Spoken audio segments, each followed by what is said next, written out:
Shalom, good evening. This is Avraham Shira. Welcome to our daily class in Patreon on Rebbe Nachman.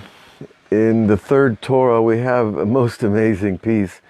It's not a long paragraph, but it's enough to think about a lifetime, in my opinion.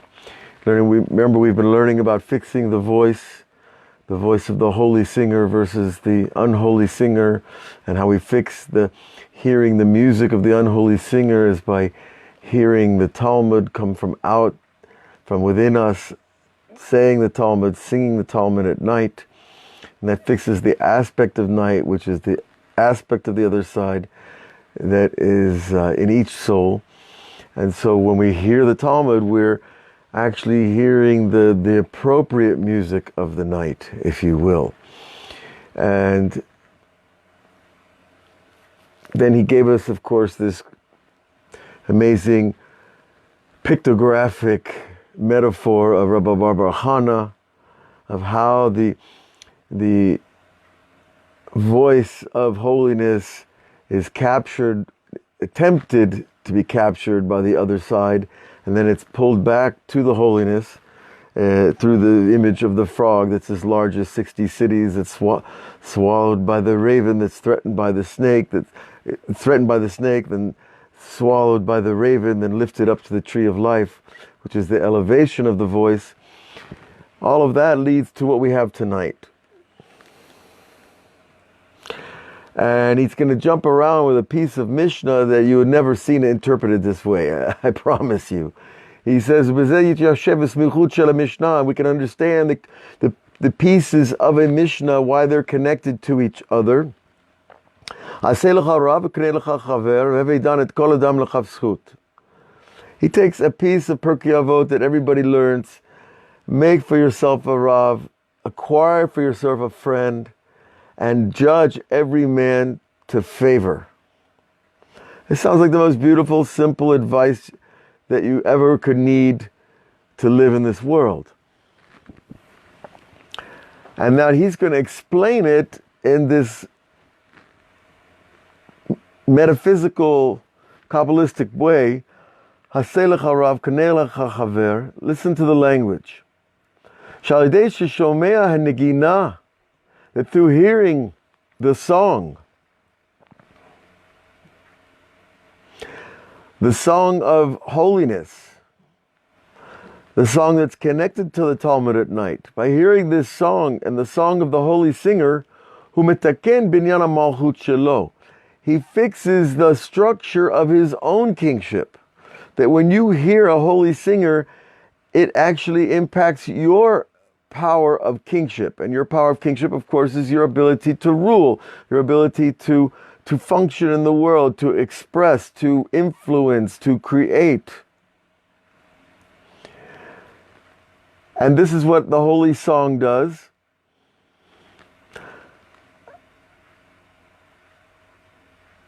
And this is the idea of make for you a Rav. That is, when it says make for you a Rav, means make yourself into the Rav being the idea of Malchut, that Manu Malcha da Rabbanan, that the rabbis identify that the power of their power is this power of kingship. Aseh lecha Rav, make for you a Rav. Make yourself into the Rav. Make your voice into that perfect structure of kingship. That's fixing your kingship. And how do you do it? By acquiring for yourself a friend. What does that mean? Acquiring for yourself a friend. Through the kaneh, the trachea, the throat, the air passage, which is the beginning of your voice, the generation place of your voice. Acquire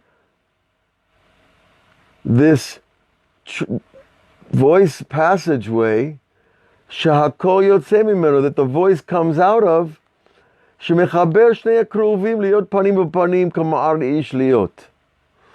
And kanei lecha chaver, he plays on this language of chaver, to unify, like two friends are unified.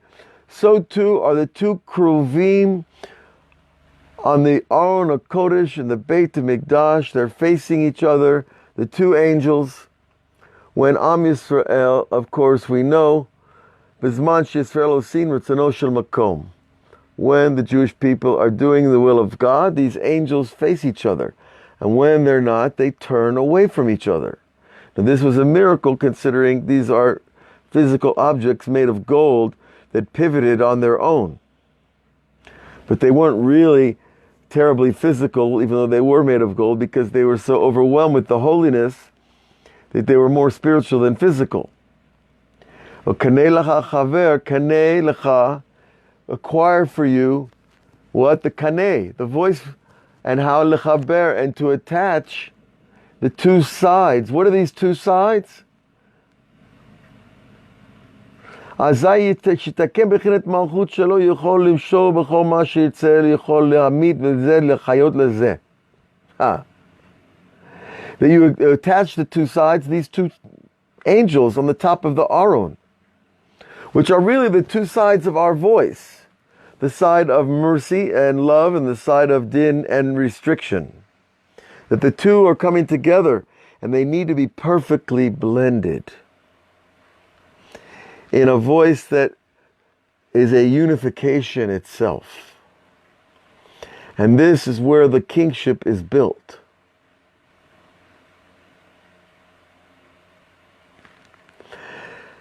And when they are face to face, then Israel is doing God's will. Azai shitaken, when he fixes this kingship, he tells us an outrageous thing, that then a person can rule over, like a king, all that he wants to, whether it is to put something to death or to give something life. That your voice has the power to kill or to give life. Now that seems like a nice metaphoric interpretation of what a voice can do. But if you've ever seen anybody scream at a child, you feel like it's not good. It's like this little death. And you've seen that when someone speaks with real mercy and kindness to someone who's really in bad shape, you give him life through your voice. So the voice can be this conduit of life or death. And to rule over that power, that's real kingship. And a person can find the world has been destroyed by the wrong usage of the voice. And for this it is said, and because of this, the end of that amazing Mishnah tells us, and therefore we should judge every person to favor. Because if we judge the world not to favor, we can destroy. Even though we don't mean to destroy. We don't want to destroy. But when we find what's bad in things over and over and over, it can cause this destruction. And that's why the Mishnah is telling us, Danit kol adam l'chavschut, judge every person to favor. Shetzarich ledunit kol adam l'chavschut, ki ein HaKadosh Baruch Hu chafetz b'churban ha'olam. Because we have to judge, look how he connects the two verses, that we have to judge the world to favor because God does not want the world to be destroyed. And he's telling you that man can destroy the world just by judging the world not to favor. So man is a little king. Man is a little judge of the world. And he can bring the world to favor or to disfavor, to life or to death. And God doesn't want to bring destruction to the world. Kilot letohu bara'ah, because God did not create the world for tohu, for chaos. Rather, leshevet yitzarah, he created the world, he formed the world to dwell in it. Not for us to come along and judge it unfavorably.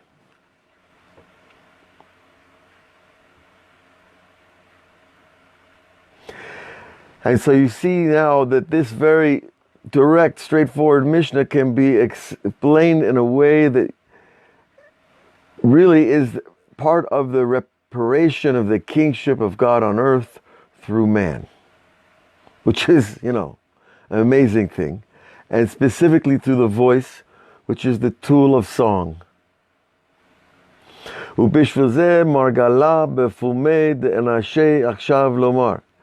because of this, he says there is a pearl in the mouths of people. In other words, there's something that people say. It's like a pitgam, a phrase that goes around from place to place that people say, like a pearl in their mouth. Sha'achazanim hem shotim. Oi. Well, he's telling us that there are people that say that the prayer leaders are fools. Now, why would anybody say a prayer leader is a fool? Well, we know that the prayer leader, elsewhere, Rabbi Nachman explains, must be the person who judges everyone that he is leading the prayer of the community. He needs to find the good in everybody. And here they're called fools, ve'enam b'nei de'ah, and they're not really men of knowledge.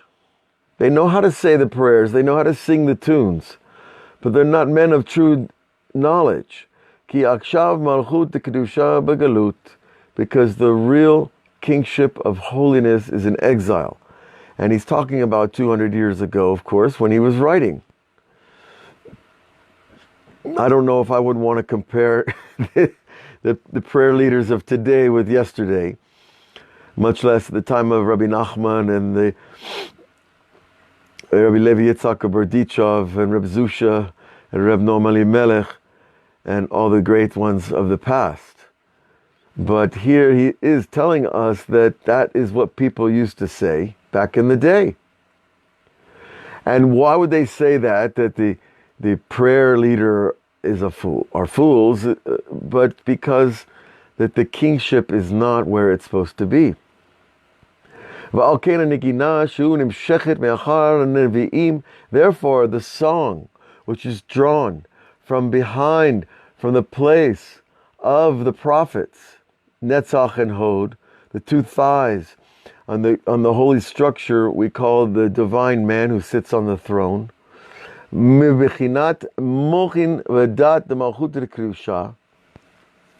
That's where the prophecy is coming from, is that kingship of knowledge from holiness. But when the kingship is in exile, meaning that we are being ruled over by external forces, that the Jews do not have the autonomy, right, spiritual or physical autonomy. That's the exile of kingship, when we're told what to do by people who don't have any knowledge of what they're talking about. And therefore the song is damaged. Mishorasha from the root of holiness.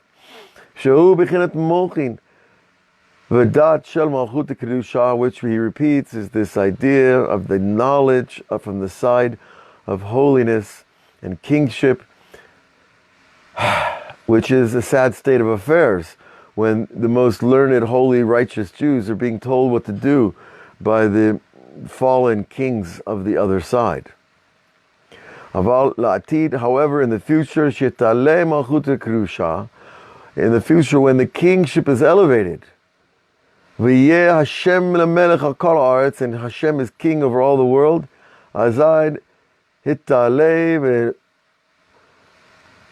tushlam anigina, and then the song itself will be elevated and completed. The knowledge of the kingship of the other side of the kedusha, and that will bring the song back to its root, and the kingship back to its root, and the knowledge, and that the proper people will be ruling the proper people. It sounds quite mystical, and it is, but it also is very practical and real. You see that unlearned, not righteous people should not be telling learned, righteous, holy people how to live their lives, and controlling them and taxing them and running them down in the streets. which of course was a unfortunate chapter over and over in our history.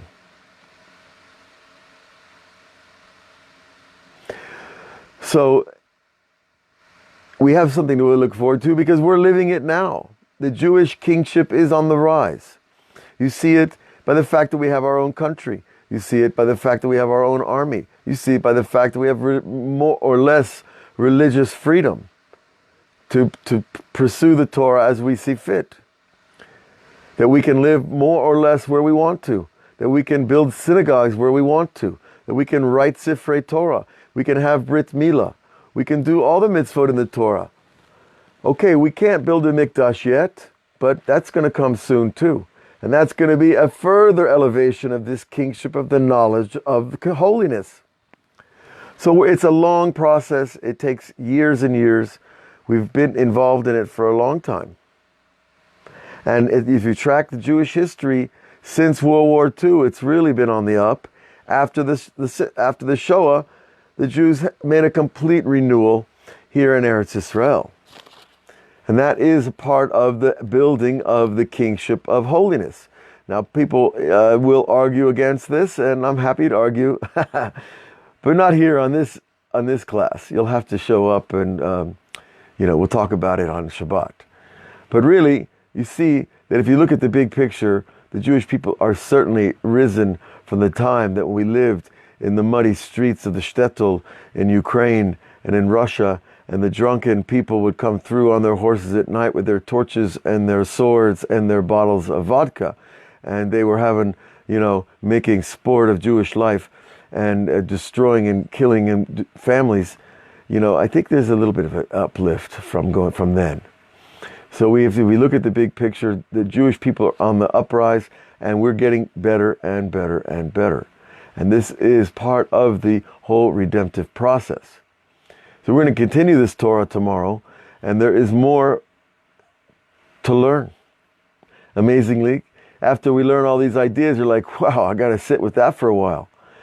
This whole process that he's been explaining in the Torah, how listening to the right music elevates the soul and fixes a person's kingship, and the fixing of the kingship actually fixes the voice that has the power to give life or death, and that voice elevates the kingship of the Jewish people. I mean, these are quite profound strings of ideas that are elevated through doing the right thing and keeping the Torah, and listening to the right music, and praising the right people, and honoring ourselves and the Jewish sages and scholars who have done the work to acquire the Torah. Kanei lacha chaver, right? Acquire for yourself a friend. Acquire for yourself a chaver.